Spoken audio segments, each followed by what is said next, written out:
అందరికీ నమస్కారం. మనం ప్రతి ఒక్కరు కూడా కోరుకునేది సంతోషం. మరి ఈ సంతోషం అనే దాన్ని మనం ఎలా సంపాదించుకోవాలి? మనకి పాస్తులు ఎన్ని ఉన్నా కూడా అంతర్గతంగా మన మనసుకు సంతోషం అనేది లేనప్పుడు మనం సంతోషంగా ఉన్నట్టు కాదు. మరి ఈ సంతోషాన్ని అనే దాన్ని మనకు మనం సంపాదించుకోగలగాలి. ఎలా సంపాదించుకోగలగాలి? ఎక్కడో కొనుక్కోవాల్సిన అవసరం లేదు. మనకు ఉన్నదాన్ని మనము థ్యాంక్స్ చెప్పగలగాలి.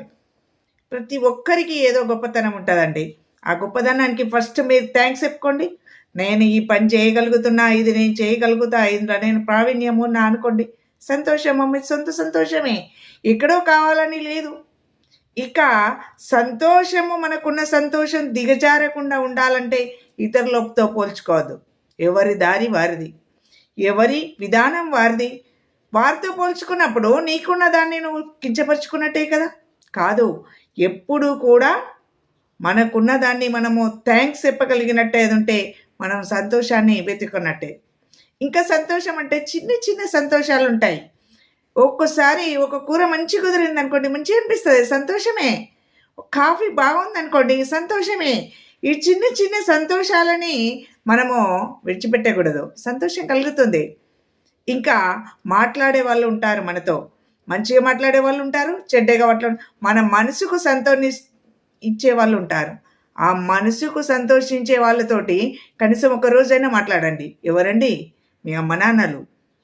నీ అనేవాళ్ళు ఎవరు? నీ ప్రేమ పెంచేవారు, నిన్ను గురించి మంచి కోరుకునే వాళ్ళు నీ మనసుకు సంతోషాన్ని కలిగిస్తారు. వాటిని ఎప్పుడు వదులుకోవద్దు. ఒక్క నిమిషం మాట్లాడితే చాలు. ఇంకొకటి, మనము ఎంత సంపాదించినా కూడా కొంత సాయం చేయాలి.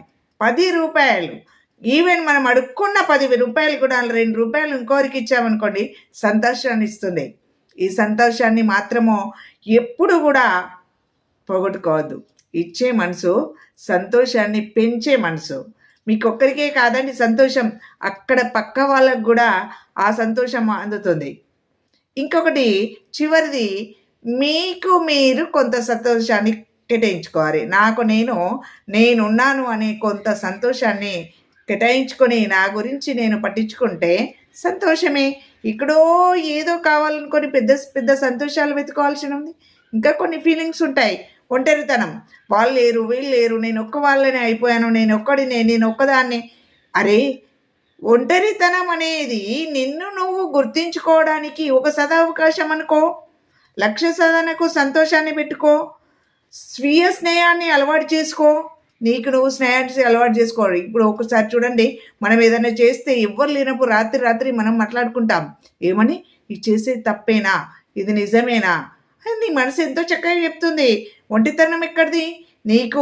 నీవు తోడున్నావు. ఎందరో కవులు, రచయితలు, పెద్ద పెద్ద మహానుభావులు ఒంటరిగానే వాళ్ళ జీవితాల్లో గొప్ప గొప్ప